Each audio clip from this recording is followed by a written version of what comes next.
দামোদর মাসে যেহেতু নিরামিষ আহার করছি, তাই প্রতিদিন ভগবানকেও দিয়ে খেতে ইচ্ছা করে। একটা কারণবশত সেটা অবশ্য করা হয় না, তাই মাঝে মাঝে ইচ্ছাটা তো পূরণ করতেই পারি, তাই না? আজকেও সেই ইচ্ছাটা আমি পূরণ করলাম। আজকে একেবারে পঞ্চব্যঞ্জন ভোগ রান্না করব। যদিও আমি আমিষ চুলাতেই রান্না করছি, অনেক দিন ধরেই তো আমরা নিরামিষই খাচ্ছি। ইন্ডাকশনে একটা একটা করে রান্না করতে অনেক সময় লাগে, তাই চুলাটাকে ভালো করে ধুয়ে মুছে গঙ্গা জল ছিটিয়ে এই চুলায় রান্না করছি। কি কি আইটেম রান্না করছি সেটা তো তোমরা দেখতেই পাচ্ছ। এই রান্নাগুলো যদি আমি ইন্ডাকশনে করতাম, ভোগ লাগাতে লাগাতে আমার বিকেল 3টা বেজে যেত। সবকিছু রান্না বান্না করে আমি আবারও স্নান করেছি, তারপর আমি একদম শাড়ি পরে ভোগ লাগানোর জন্য রেডি হয়ে গেলাম। এবার চলো তোমাদেরকে একটা একটা করে দেখিয়ে দেই কি কি রান্না করেছি। ভগবানের ভোগ যেহেতু, তাই স্পেশালি পোলাও রান্না করেছিলাম, আর সঙ্গে করেছিলাম মুগ ডাল, সঙ্গে এইভাবে গোল গোল করে করলা ভাজি।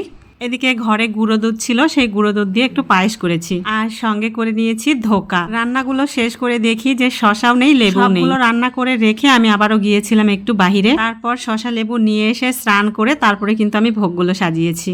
তারপর ভগবানকে ভোগ নিবেদন করে সবকিছু শেষ করে তোমাদের সঙ্গে ভিডিও শেয়ার করছি। এই হলো আমার ভগবানের পঞ্চব্যঞ্জন ভোগ। তো চলো এখনকার মতো চলে যাচ্ছি, আবার খুব শীঘ্রই তোমাদের সঙ্গে দেখা হচ্ছে।